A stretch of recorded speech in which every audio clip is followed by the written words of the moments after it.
Más que tanto saludo, quiero dar gracias al Señor por la oportunidad de servir que me da a través de vuestro pastor Jan. Y sin más demora, quiero invitarles a que abramos la Escritura en la carta del apóstol Pablo a los Filipenses. Carta de Pablo a los Filipenses, y vamos a estar en el capítulo 3 de esta carta, y vamos a leer, si bien vamos a estar principalmente desde el versículo 4 al 11, vamos a leer desde el versículo primero. Voy a leer, desde el versículo primero. Dice allí la palabra del Señor, Filipenses 3, capítulo 3, versículo 1 al 11. Por lo demás, hermanos, gozaos en el Señor. A mí no me es molesto el escribiros las mismas cosas, y para vosotros es seguro.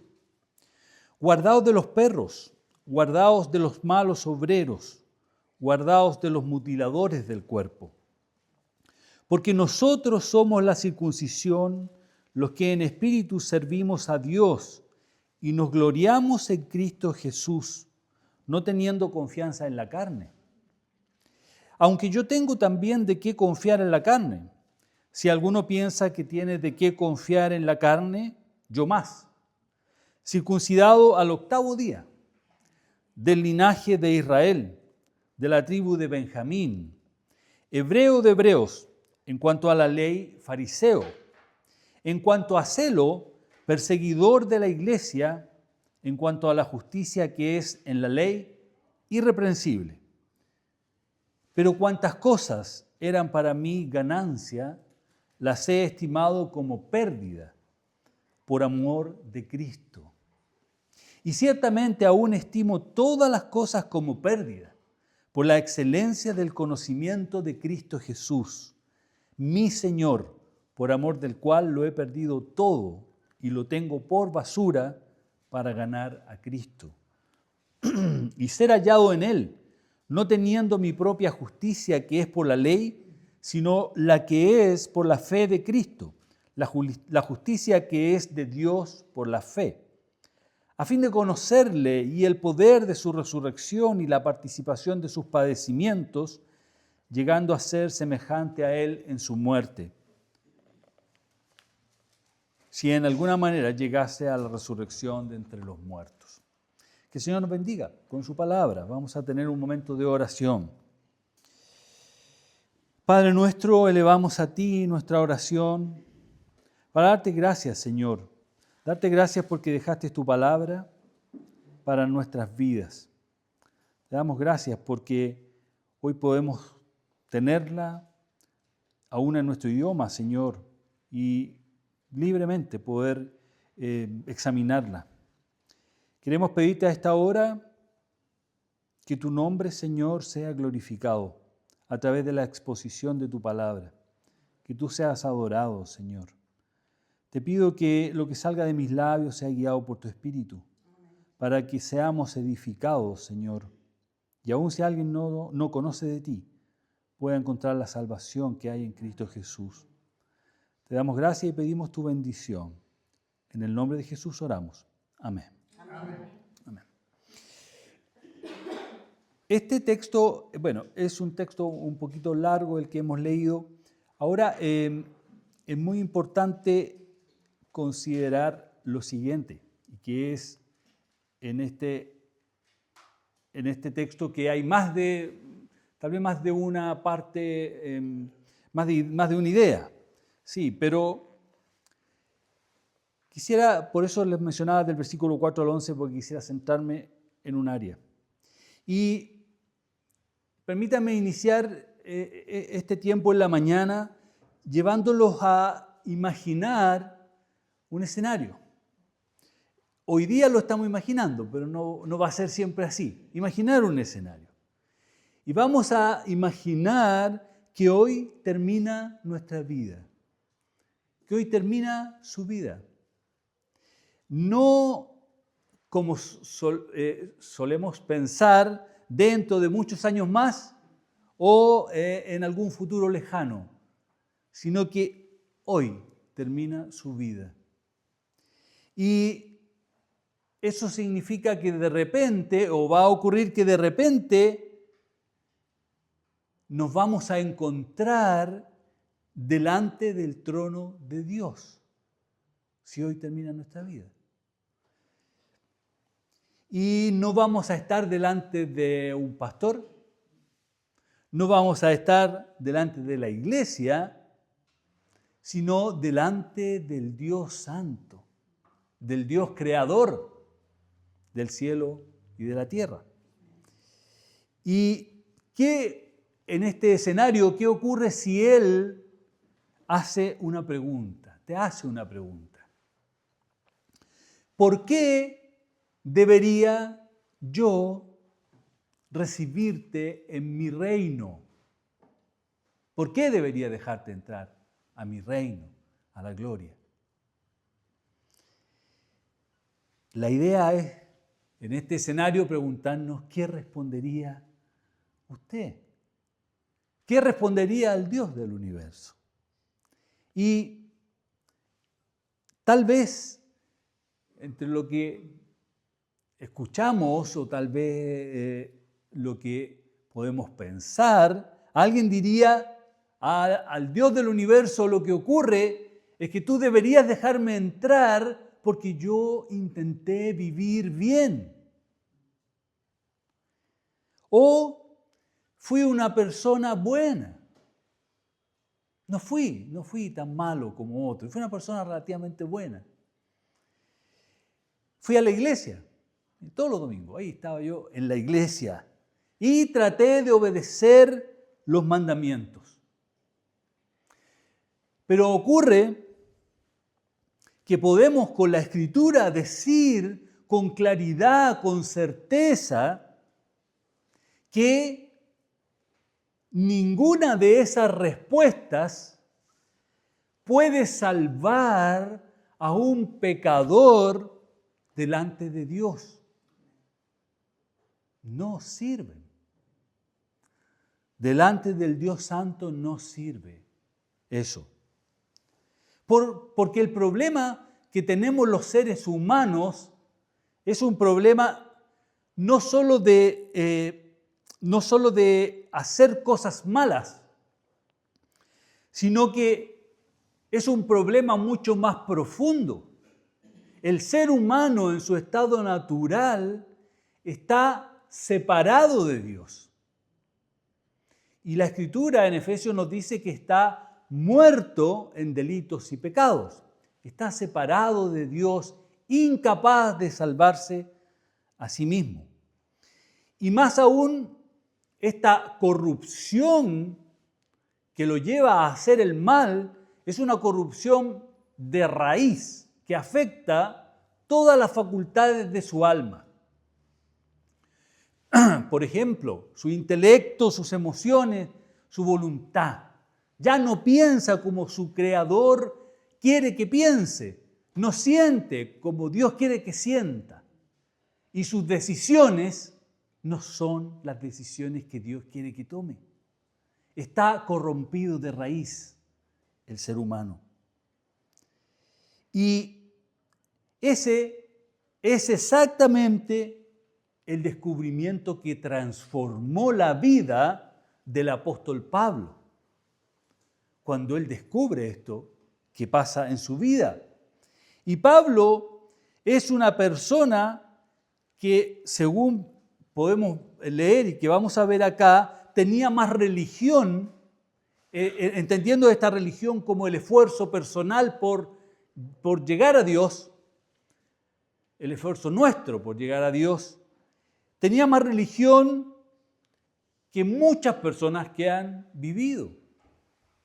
Y sin duda que nosotros, tenía más disciplina espiritual, era un hombre que tenía más conocimiento bíblico, tenía más celo religioso, pero ¿qué pasa? Que un día él descubre algo que arrasa.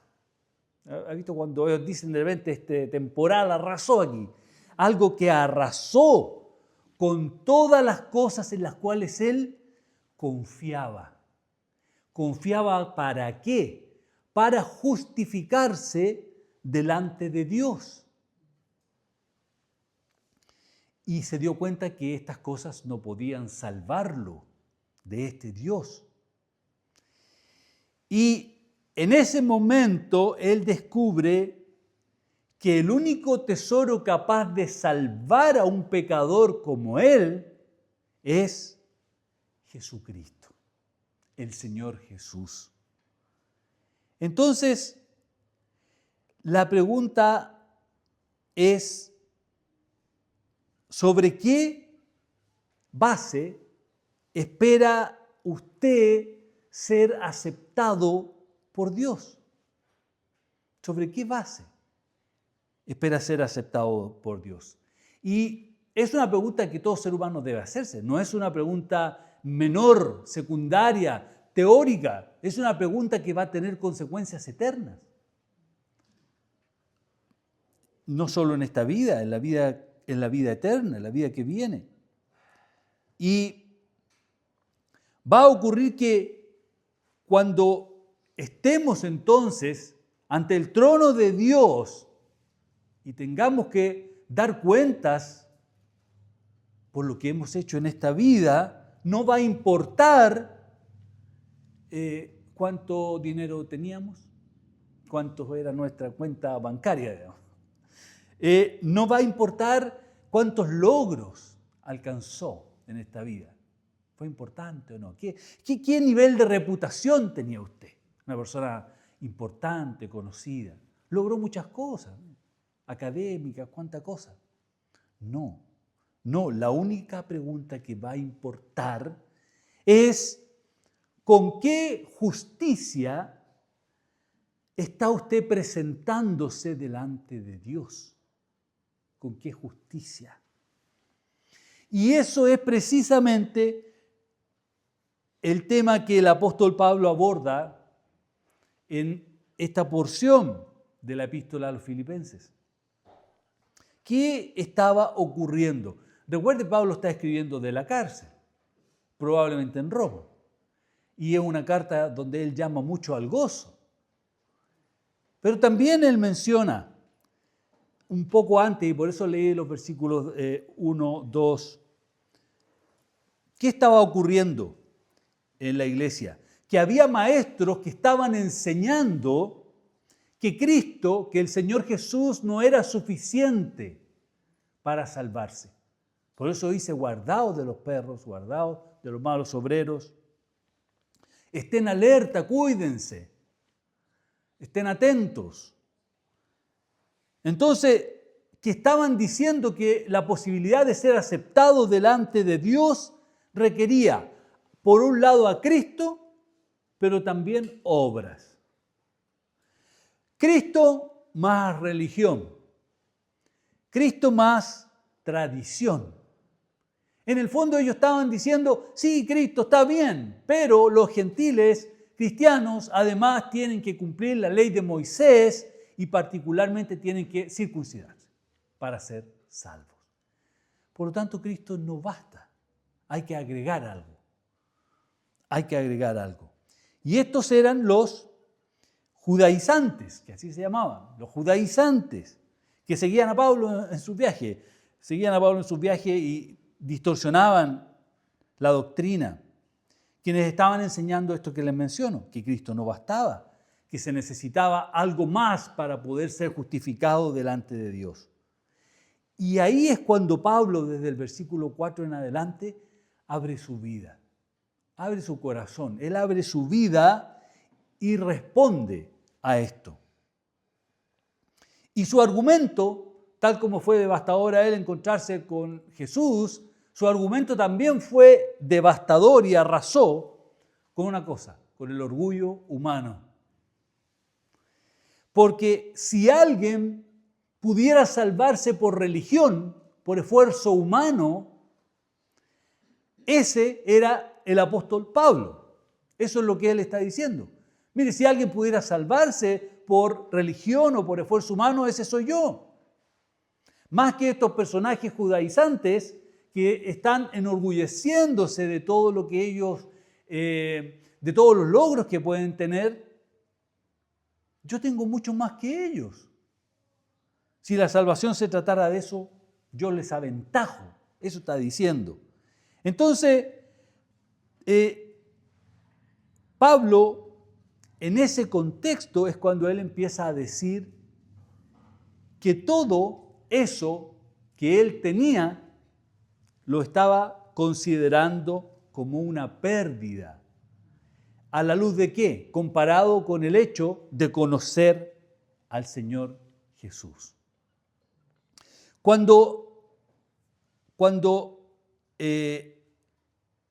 hablamos de justicia, ya lo voy a mencionar más adelante, pero 3 puntos importantes de lo cual debemos, uno del cual debemos cuidarnos, que es el engaño del orgullo religioso.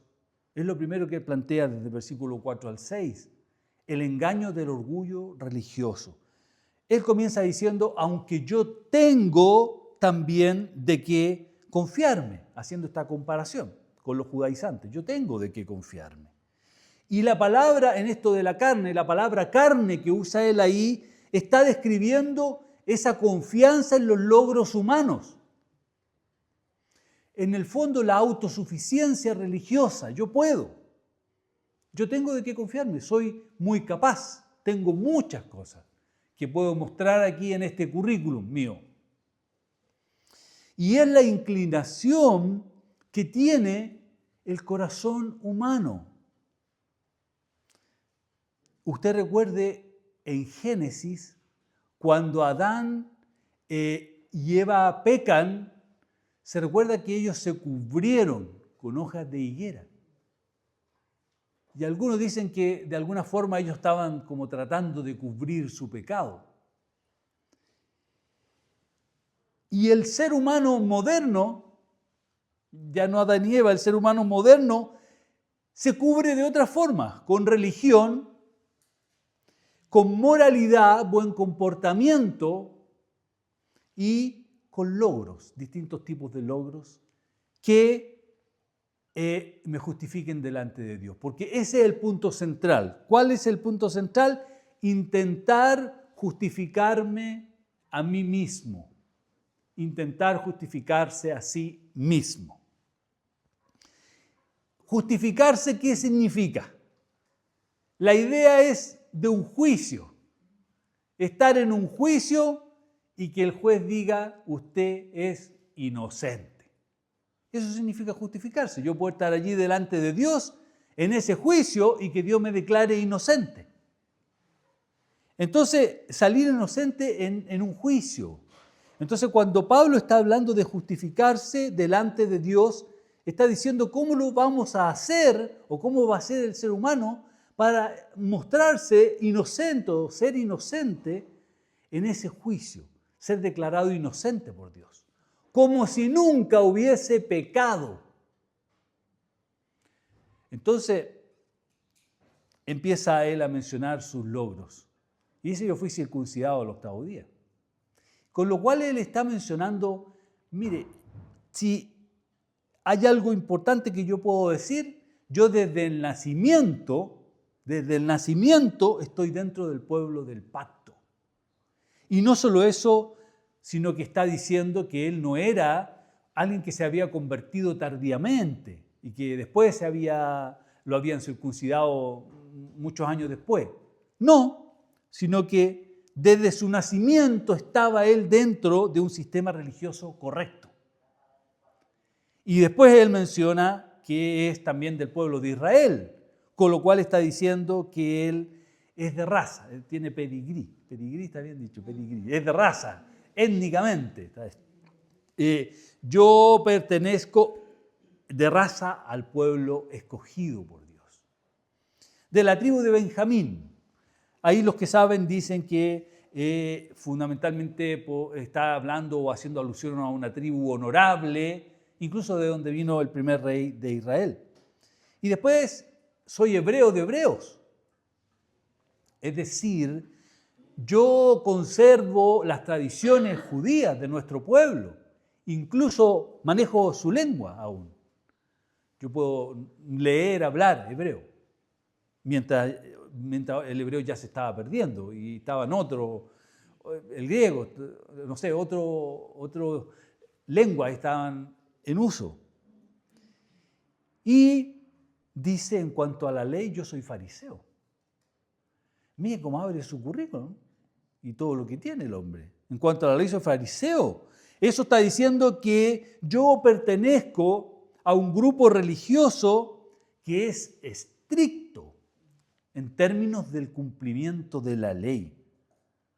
Porque si alguien se tomaba la ley en serio, en términos de cumplirla externamente, eran los fariseos. Y en cuanto a celo, dice, con estos judaizantes me estoy comparando, en cuanto a celo, yo perseguidor de la iglesia, yo perseguía a la iglesia. O sea, su celo religioso era tan intenso que él pensaba que estaba honrando a Dios toda vez que perseguía a los cristianos, que él estaba honrando a Dios. Y finalmente dice, en cuanto a la ley, soy irreprensible. O sea, nadie puede acusarme, nadie puede apuntarme con el dedo y decir algo contra mí. Externamente, por supuesto, no están viendo su corazón. Externamente soy irreprensible, esa es la idea de irreprensible, nadie puede acusarme de algo obvio. Entonces, desde el punto de vista religioso, Pablo era un modelo. Y tenía el máximo nivel de prestigio que pudiéramos pensar a nivel religioso judío. Piense lo siguiente, una persona, pensando en ilustraciones, una persona construye toda la vida, está construyendo toda la vida un edificio y trabaja duramente por décadas. Piedra sobre piedra, sacrificio, y pone todo su sacrificio allí en eso, y finalmente termina el edificio. Viene un experto, ingeniero en construcción, mira este edificio y él dice que esto no está bien, los cimientos están malos. ¿Por qué? Porque están sobre arena. Construyó algo bonito, pero está sobre arena. Y eso es lo que está pasando aquí. Todo esto que Pablo ha construido está sobre arena. Eso significa que todo el esfuerzo, todo el trabajo, todo el sacrificio no es capaz de sostener. No es capaz de sostener este edificio y todo el currículum de Pablo no es capaz de justificarlo delante de Dios. Eso fue lo que Pablo descubrió acerca de su religión. Esto no es un llamado a no estudiar, a no prepararnos. Es que no sirve para que Dios diga que yo soy inocente y me deje entrar a su gloria. No sirve como un argumento. Y allí es cuando Pablo tiene, y sale después él mencionando, este descubrimiento o este choque que él experimenta con la gracia del Señor Jesús, con la gracia de Dios.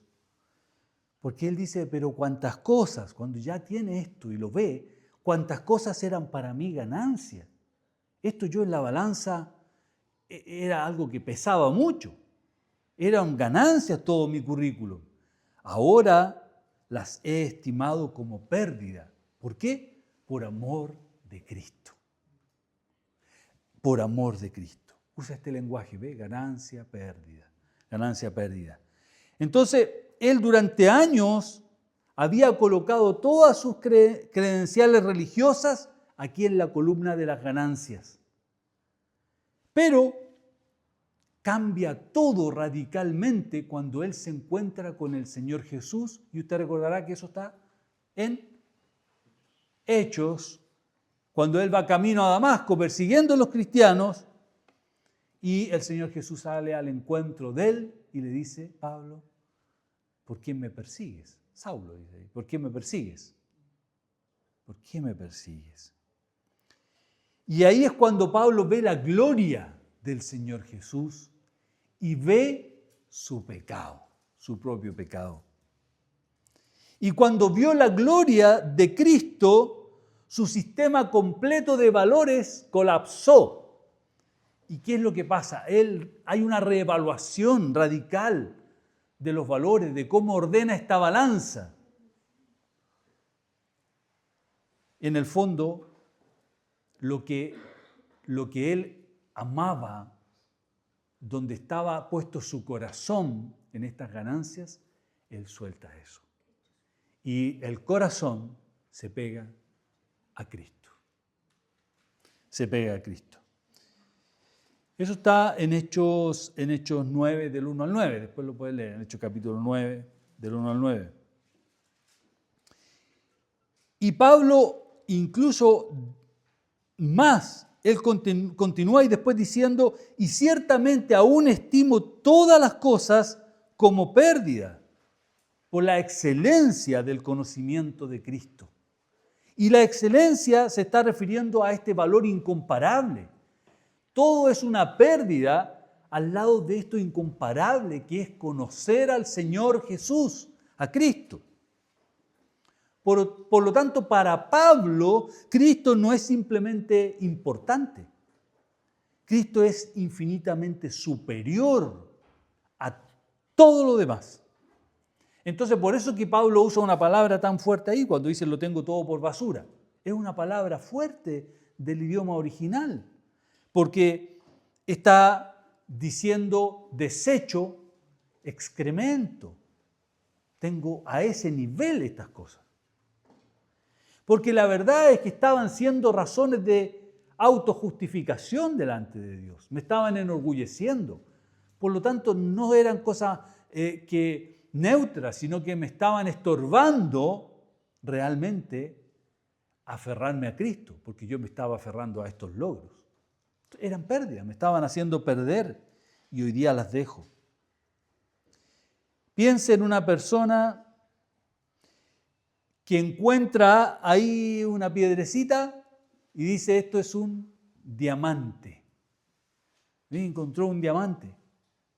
Pero lo guarda y todo, pero resulta que le da su limpieza, pero resulta que viene alguien que sabe del tema y examina la piedrecita y le dice, ¿sabes que esto es vidrio? No, es puro vidrio. Eso es lo que pasó con Pablo. Lo que él creía que era un diamante era vidrio. Pero el Señor Jesús fue el experto que le mostró esto, que era vidrio. ¿Y qué es lo que pasa? Que en ese momento compara las dos cosas y ve el valor incomparable que tiene el diamante verdadero. Pablo vio la gloria de Cristo. Y todo lo demás perdió valor para él.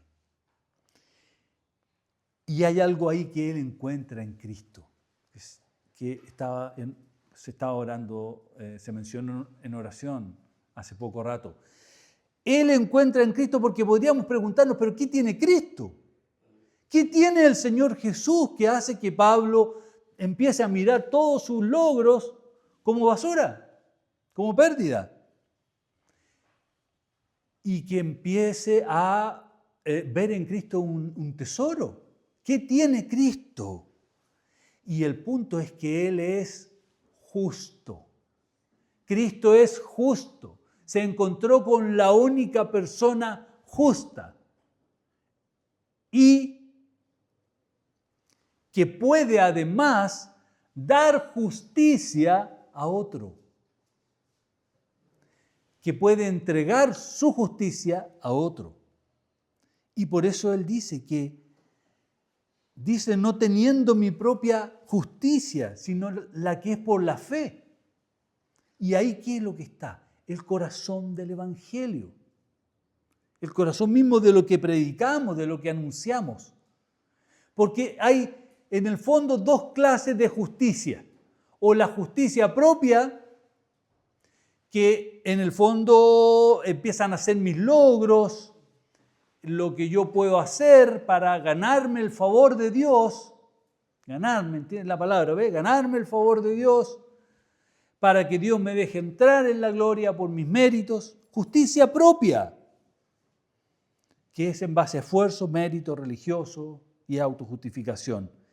Y siempre es imperfecta, delante de Dios va a ser imperfecta. Pero por otro lado está la justicia de Cristo, que esta es un don de Dios que la tomamos por la fe, por creer en el sacrificio del Señor Jesús, y es de gracia, un regalo para quienes no la merecemos. Por lo tanto, lo que dice en el fondo es que Cristo vivió la vida perfecta que Él no pudo vivir, y vivió la vida perfecta que nosotros no pudimos vivir, como para justificarnos delante de Dios por una vida sin pecado. Gálatas, por ahí en 2:16, es un texto paralelo en relación a la justicia. Y ese es el corazón de lo que es la justificación por la fe. Es por la fe en Jesús que Dios nos ve como justos, que Dios te puede ver sin pecado, inocente, y decirte, adelante, porque otro pagó por ti. Imagínese un hombre que tiene una deuda tremenda que él jamás va a poder pagar. Y esa deuda además lo tiene condenado, está condenado. Pero de repente alguien viene y paga esa deuda completa. Y no solo eso, sino que además a esta persona que debía le da dinero, lo enriquece. Bueno, eso es lo que el Señor Jesús hace con todo aquel que deposita su fe en Él.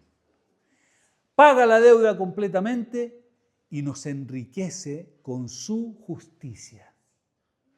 Nos traspasa su justicia, es adjudicada, se pone a cuenta de nosotros. Esa es la idea. ¿Y qué ocurre después? Que sigue mencionando Pablo. Ya ahora como creyente, como alguien salvado, porque hasta aquí está hablando cómo él llegó a la salvación.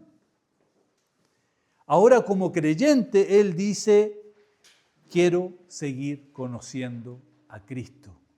Más y más de Cristo. Estamos hablando de alguien ya salvo, pero ¿qué? Tiene un nuevo propósito en su vida. Cambió su dirección. Tiene un nuevo propósito de vida. Entonces, después de hablar de la justificación, Pablo ahora revela este nuevo propósito en su vida y dice, a fin de conocerle. Y es algo extraordinario, porque en el fondo, usted como salvo, su salvación no termina cuando el Señor lo perdonó o la perdonó, sino que es algo que sigue con este anhelo de seguir conociendo más y más de esa persona que lo ha salvado, el Señor Jesús. Entonces Pablo lo que quiere es profundizar en qué, en ese conocimiento, que en el fondo está diciendo una relación, quiero relacionarme más y más con Cristo. No solo llenarme de conocimiento, de experiencia con el Señor Jesús, caminar con Él, estar unido a Él. Y menciona ahí algunas cosas en las cuales Él quiere seguir caminando en esta vida. Quiero conocer el poder de su resurrección. Eso lo trata también en Efesios. O sea, ese poder que resucitó al Señor Jesús de los muertos opera en los hijos de Dios. Y él menciona que quiere experimentar más y más de ese poder en su vida. Está diciendo, quiero que mi vida se transforme más y más a la semejanza del Señor Jesús por medio del poder del Espíritu Santo. Quiero parecerme más a Cristo. Ese es el anhelo que tiene después de haber ya conocido al Señor. Y quiero participar en sus padecimientos. Mire, nosotros nos pasa algo y lo único que oramos es que se nos pase el problema. Señor, sácame esto. No, si la vida cristiana tiene sufrimiento. Va a haber persecución, va a haber burla. Van a haber pruebas de distinto tipo. Y Pablo, experto, estuvo a punto de morir varias veces por el Evangelio, latigazo por el Evangelio. No estamos hablando que estas cosas pasen por nuestros pecados, porque ahí hay que arrepentirse. Es otra situación. Estamos hablando que pasan por amor a Cristo, por llevar el Evangelio, por ser fiel a la palabra de Dios. Quiero participar de esos sufrimientos que el Señor experimentó en su fidelidad a su Padre. Yo también quiero parecerme a Él en eso. E incluso Él está diciendo después que quiero ser semejante a Él en su muerte. Quiero parecerme a Él en su muerte. Encontré un autor que decía, es tanto el anhelo de Pablo que quiere morir como Cristo murió. La mayoría de los autores están diciendo, aludiendo a esta unidad tremenda con el Señor Jesús, que nos une, nos hace partícipes de su sufrimiento, de su muerte y de su resurrección, que más bien Pablo está mencionando allí que él quiere mortificar el pecado, quiere que el pecado muera en él. Quiere que diariamente, día a día, el orgullo muera, que el pecado muera y pueda caminar en santidad de vida con Dios. Es su anhelo, como ya como una persona salvada. Y eso, como digo, no es otra cosa que esto de la unión con el Señor Jesús. Otra ilustración, una ramita no puede producir vida por sí misma. Bueno, de hecho de la uva, ¿no es cierto? ¿Cómo se llama? El que sale en la... Sí, el racimo, sí. Tiene otro nombre en la Biblia, pero... Pámpano, el pámpano, claro. Entonces, no puede llevar fruto por sí mismo, pero solo puede vivir si está unido a la parra o aquí al árbol. Y si usted lo separa, ¿qué pasa? Se seca.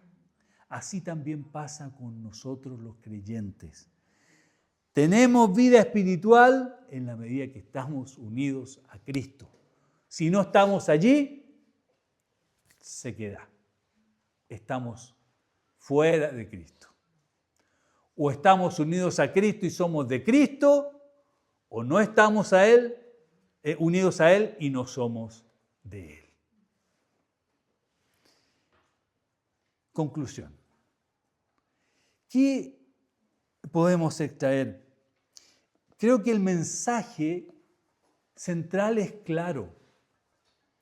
1. La religión no puede salvarnos. El esfuerzo humano no puede salvarnos. La moralidad, la buena conducta no puede salvarnos. No vaya de aquí a salir a portarse mal. Como medio de salvación. Como manera de presentarse delante de Dios. Los logros espirituales no pueden salvarnos. Solo Jesucristo puede salvarnos. Y cuando vemos la gloria de Cristo, en la justicia que Él sí puede entregarnos, pasa que todo lo demás pierde valor. Por amor a Cristo, mi Señor. Entonces, termino con la pregunta que hacíamos al inicio. ¿Dónde está puesta tu confianza delante de Dios? ¿Dónde está puesta tu confianza? ¿En la moralidad, en la religión? ¿En la comparación con otros y que no soy tan malo? Porque recordemos, el estándar es la santidad, la justicia de Dios. Y ahí Todos somos pecadores, todos estamos destituidos de la gloria de Dios, no hay ni siquiera uno que busque a Dios. Dijo Pablo en Romanos, ¿no es cierto? Pero está la gloriosa noticia del Evangelio, que Dios no dejó a su pueblo solo, abandonado, sino que envió a su Hijo Jesucristo, quien vivió la vida perfecta que nosotros no podemos vivir. Esa vida sin pecado la vivió Cristo. Y Él murió en una cruz y recibió el castigo por su pueblo, por los pecados de su pueblo. Él pagó. Y más aún, Cristo resucitó al tercer día para ofrecer vida eterna a todos los que creen en Él. Es el Evangelio. Y eso significa entonces que hay esperanza para el pecador. Hay esperanza. Por eso, si en el fondo ves tu pecado, tu condición de perdido delante de Dios, de condenado, haz lo que hizo Pablo, corre a Cristo. Corre a Cristo, renuncia a la confianza en ti mismo, suelta eso de querer salvarte por ti mismo. Y descansa únicamente en el sacrificio del Señor Jesús y en su justicia. Porque esa, en el fondo, es la gran noticia del Evangelio. El pecador que abandona su propia justicia y se aferra a Cristo por la fe, recibe esa justicia perfecta de Cristo delante de Dios. Y entonces ya Cristo va a dejar de ser solo una imagen bonita y se va a convertir en el tesoro de tu vida. Ese es el mensaje del Evangelio. Oremos. Padre nuestro, te damos gracias por el Señor Jesús. Te damos gracias por su vida, por su sacrificio, por su obra, Señor, en la cruz en beneficio de su pueblo. Te damos gracias porque un día nos llamaste para ser parte de esta tremenda bendición que es la salvación, Señor. Gracias por unirnos a Cristo, Espíritu Santo, y permitir que hoy podamos tener salvación a través de la sangre de Cristo. Te pido, Señor, que tu palabra, tu evangelio, que se ha expuesto, sea de bendición para todos nosotros como creyentes que lo necesitamos recordar cada día. Y así también si alguien no te conoce, Señor, pueda ser alcanzado por tu misericordia hoy, Señor. Te damos gracias por este tiempo en el nombre de Jesús. Amén. Amén.